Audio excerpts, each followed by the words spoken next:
Welcome to the new podcast, Brothers Talking Sports. My name is Keith Bowman, and this is Greg G to the Money Sharp. And, What's up, everybody? We're going to be talking about the highly anticipated football season for the Michigan Wolverines. It's good to be a Michigan Wolverine. It's nice to be a Michigan. All right, so today we're going to just talk about a preview of the season. We're going to talk about impact players on offense and defense. Greg is going to cover the offense. I'm going to take on the defense. And then we'll end this podcast with our first half of the season preview, what we think the record for Michigan will be and why. So, Greg, let's kick it off. Preview of the season. What are you hearing around campus and from your reports and things? Well, a couple things. Arby Thomas, who was the potential second corner to start, he went out with colitis, and what they're saying right now is he's practicing right now, and he may be available to play for Middle Tennessee, but things are looking on the up and up for the second game, which is Army. So that's good news in regards to him getting his weight back and actually practicing with the team.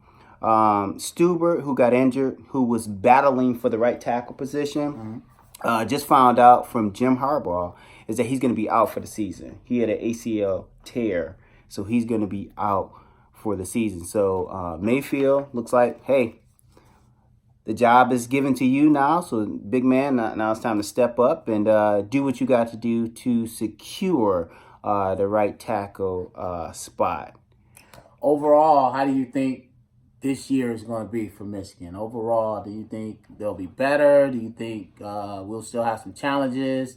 Are there any trap games? Give me your overview of the season. Well, my overview for this season, typically what happens in Harbaugh's tenure at Michigan the last 4 years, the defense has been far ahead of the offense. But I think this year is going to be a little different. With them losing a lot of defensive players to the NFL, I think it's going to take some time for the defense to get back to the status that they're typically known for, being a dominant defense.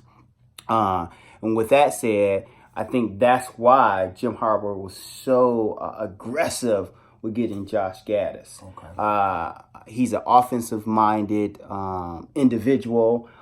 Granted, this is his first stint as an offensive coordinator, but he's been around that aspect. And wherever he's gone, he's produced, especially wide receivers. So that's why I'm excited about Michigan. Where's he from?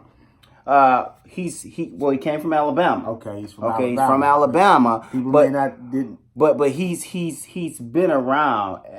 Only being 34 years, he's been around. Like when he was with Penn State, he had a lot to do with their rise, and even before that, he was with Western Michigan. Okay. So his pedigree has been on the up and up in regards to producing not only wide receivers but having game plans specifically for the offense that has some problems with opposing defenses. Okay. So I'm very excited about him coming in and here's the kicker, if Jim gives him the opportunity to lead the offense. Now, granted, if a decision has to be made in regards to something that's going to either cause us to win a game, a tight game, that's when I think Jim has the authority to come in and take over. But outside of that, let Josh be Josh. Let him do what he came in to do, and that's, what is that?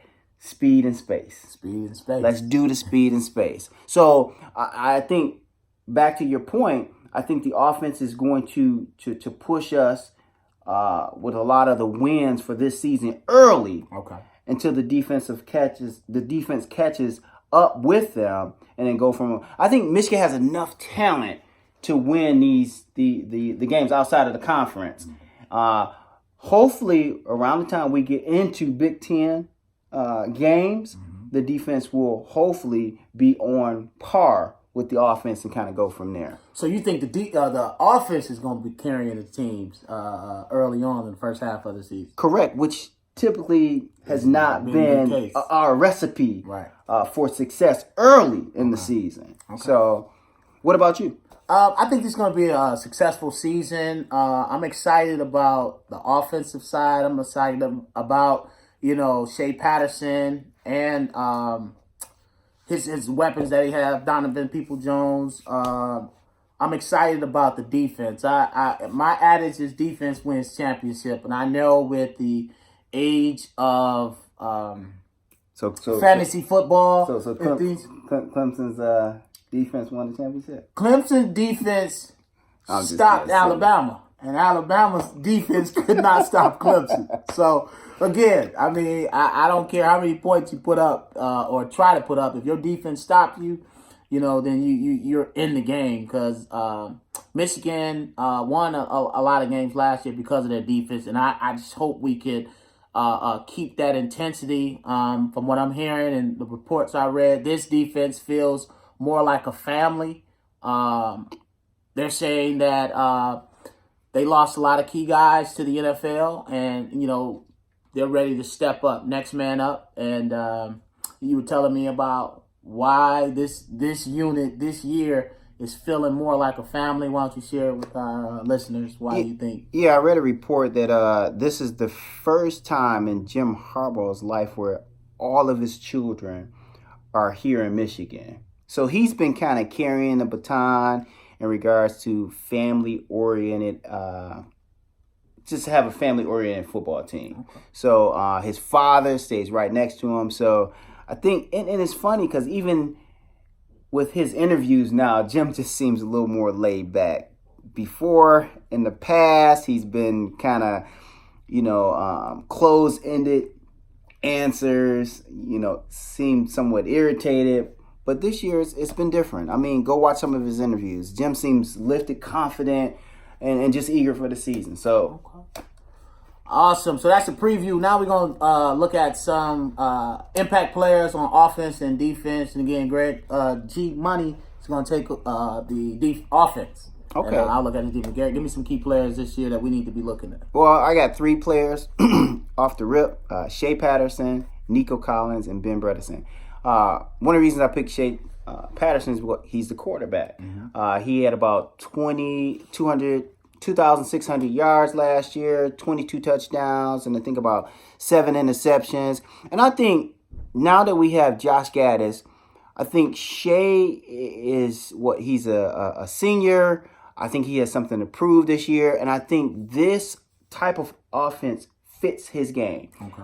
When he was at Ole Miss, I think 90% of the time they ran out of the shotgun, which I think is going to be beneficial to him. You have an intelligent quarterback. He's very intelligent when he's on the run. He has good arm throwing while he's on the run, and then he's quicky sneak. And then I think he's so good when he's passing the ball off to the running back or keeping it for himself. I think a couple times last year, he totally confused the defense with doing that aspect of the offense. So I'm very encouraged about what he brings to the table as it pertains to our offense. And I just think he has something to prove. He lost 2 key games last year. One he got blew out by. The other, he lost it on a fumble. And those 2 games I'm talking about is Notre Dame and Ohio State. Next, Nico Collins, who he led Michigan in receiving yards, and I just think he's going to have a big year. He's not the quickest receiver, but he has great hands, and I think that's going to be beneficial in this type of offense. I think actually all the receivers are going to be great in this particular offense. You got Peoples-Jones, you got Tariq Blacks, you got Ronnie Bell, and the list goes on and on and on. And I think with the method or the phrase speed and space, giving your playmakers the opportunity to make plays, which Michigan has not been known for.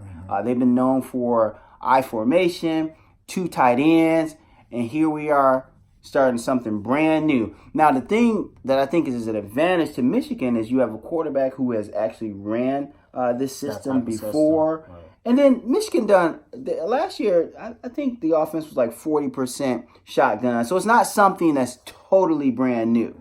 I think it's just adding more to it. Personally, I want to see 70% pass, 30% running. And then also I want to see 3 to 4 wide out sets, and also in those sets, handing the ball off to the running back. But I can go on and on about the offense. But last but not least, Ben Bredeson. I think the offensive line, you can't have these plays without a dominating offensive line. And they got 4 starters coming back to lead the team as it pertains to the offensive line. And then not only that, their backups are what we're hearing reports are pretty good as well. So I'm very confident. But he's the captain. This is his second year being a captain. He's very he's a leader in the huddle. So those 3 players, I think, will be impactful and are going to lead Michigan to, I think, a successful season. I'm gonna hit you with 2 other players that I want you to comment on. Tarik Black, because when he was healthy, he stretched the field. Unfortunately, he had that injury. And then the backup quarterback, McCaffrey. Okay. I'm hearing that he is going to get some playing time this year. So how do you think they'll work that in the system? If you could kind of comment on those. Well, this is the first year where Tarik Black did not have an injury up until the first week of the season. So I think that's good for him.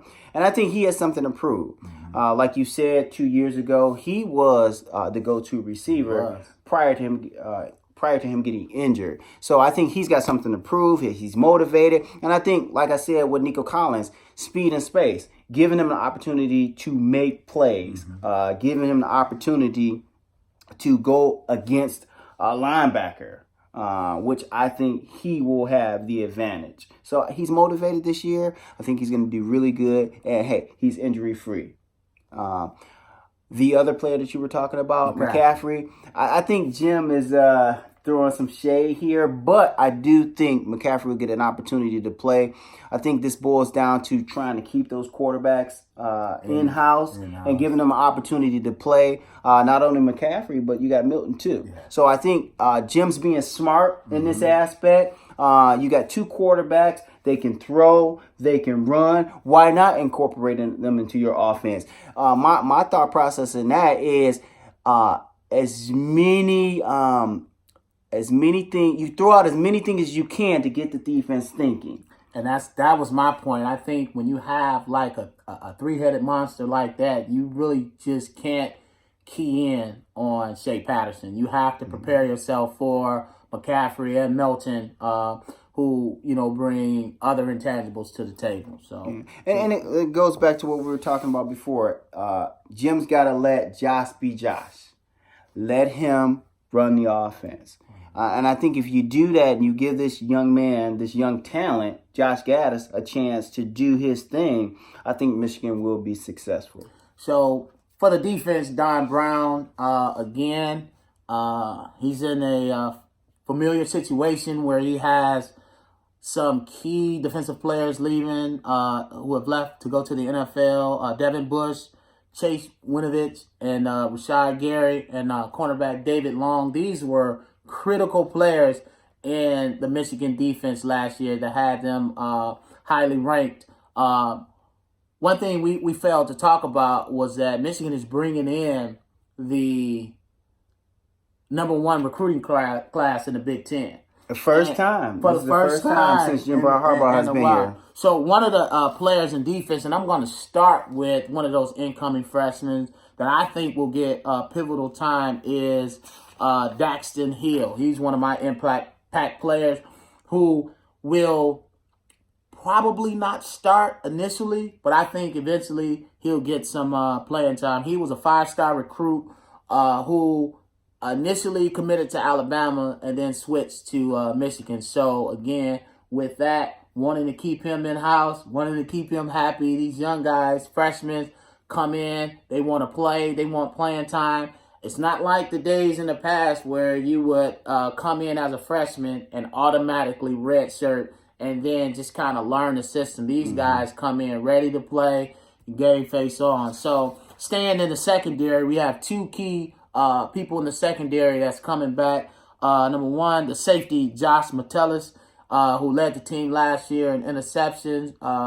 He's coming back. And then also Lavert Hill. Lavert Hill was the number one cornerback on the team. He was first team All Big Ten, and then he was third team All American. So now moving to the middle of the field, I think Khaleke Hudson is going to be key. He's going to play that Viper role. That's critical in the Michigan defensive scheme.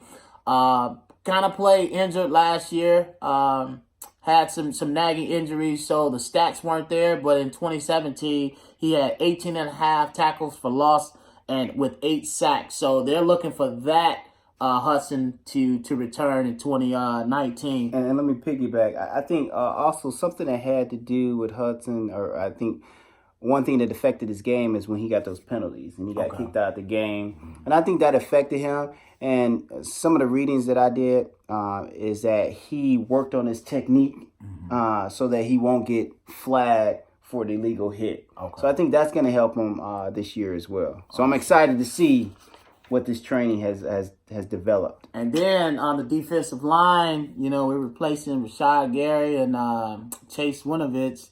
You got Aiden Hutchinson and Kwity Paye. These guys, again, in the Michigan system, it's the next man up. And these guys are ready to play. Both of them got playing time last year, which is great. And I think that's also good.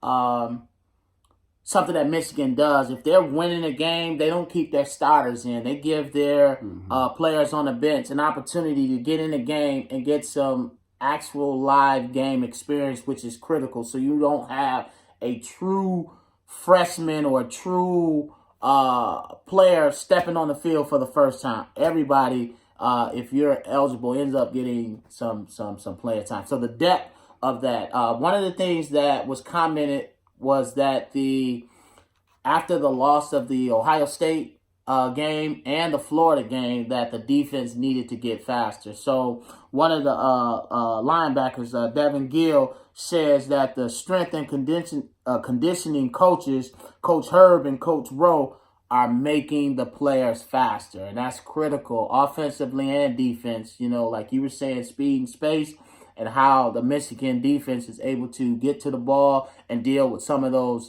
fast receivers that you may see in the SEC. So I'm excited. I think this year is going to be a phenomenal season offensively and defensively. Right. And another thing we read is that Jim, he has in mind 12 players, freshmen, that he figures going to play a key role and is going to get some starting time this year, or some playing time this year. All right. So last part of our podcast, we're going to do our first half of the season predictions. I'm going to let Greg go first. He has his predictions. What do you think we're going to do? We have 12 games.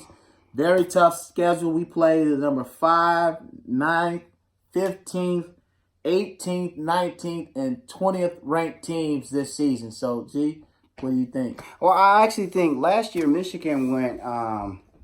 They only lost one game in the conference, which was Ohio State. Okay. So I think Michigan's going to win all of their conference games this year. Okay. To me, I think the setup game is going to be Notre Dame. Okay. I think Michigan's going to put so much time and emphasis on Ohio State that I think this is going to be an opportunity for Notre Dame to creep up and take that game in Ann Arbor. Even though it's in Ann Arbor, I think. And then I just think the scheduling, I think Michigan didn't do a good job with the scheduling. Typically, this is a rivalry game that happens in September. Mm-hmm. I think it's been some time that they played this late in the season, and I think that's going to be a pitfall. If you look at Indiana, Michigan always have a hard time with Indiana. They call that the trap game. Mm-hmm. But I think this year, the trap game is going to be Notre Dame because of scheduling. And then I think just because Michigan is going to be so focused on Ohio State that they're going to let Notre Dame come in and win that game. That's just my personal opinion. So I got them at 11-1, winning all their conference games. Remember, guys, they lost one game last year in the conference, which was Ohio State. I think this year will be Jim Harbaugh's first year where he actually wins all the conference games. But yet, unfortunately, he's going to lose to yet another rival, which will be Notre Dame.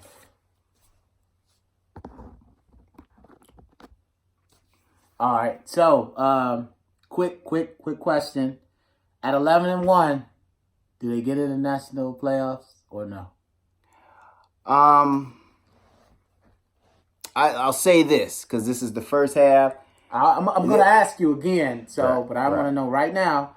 What are your thoughts? Being 11-1, coming out of Big Ten, playing 6 ranked teams early on. Do they get in or? Yeah, I think if they win the Big Ten, they'll get into the Final Four. But they would have to win that game in Indianapolis, which would be their first year doing so, getting there. Awesome. But so my prediction is I believe Michigan will go 10-2. Unfortunately, I hope that they go 12-0. I see Notre Dame. Notre Dame is prayer is powerful. Notre Dame is they don't make the silly mistakes that most teams make. They catch the ball when it's third down. They have those intangibles. They've been playing. They have a great coach, and they had a phenomenal defense too last year. And then I need to see, and I'm going because they haven't played a game, so I haven't seen. But just based off last year, we got to prepare better for Ohio State. I don't really count that Florida game. A lot of people count that Florida game. They blew out Florida in the past. I think they didn't have their studs playing. Rashad Gary didn't play. I get that. Bush didn't play. Higdon didn't play, and they get a lot of flack on that game. But then I know some people say, well, what about Ohio State? That's a rivalry game, right. So. But one of the things I see when Ohio State, they prepared for Michigan. Well, the game plan was better. The game plan. You saw players that you had never seen before that didn't play in any other game, but they played in the Michigan game because they had speed, and they just did the little quick passes and things. So I want to see. That's why Jim said, I need to change my offense. Yes. So I want to see a different game plan. I want to see. So hopefully when we come back and do our mid-year predictions based on what I'm seeing with the schemes and game plans, we got Wisconsin as the first Big Ten game. And then we got Penn State. I want to see the game plan and how we handle those teams. And then I'll be a little more confident in saying, okay, we're gonna smash Ohio State. Okay, so you got KB 10-2, you got Greg Sharp, G Money at 11-1. So hey, it is what it is. Hey, we just excited. Hey guys, we just want you guys. This is our first show, so we want you guys to subscribe. Hit the subscribe button right there, and make sure you like us. Our next viewing will be after the Michigan game, Middle Tennessee. So just be looking for us. You got anything you want to say, Keith? Yeah, one of the good things about it is we're going to do a segment called Review and Preview, where we're going to look at the game that they just played, and then we're going to preview the upcoming game. So we'll have some things that I think you guys will like. So, and that's going to start the Army game. Yes. So that what Keith just mentioned, that's going to start for the Army game. All right. Thank you guys for listening. Subscribe and like. Subscribe and like. Appreciate you guys. Y'all have a Take good care. night.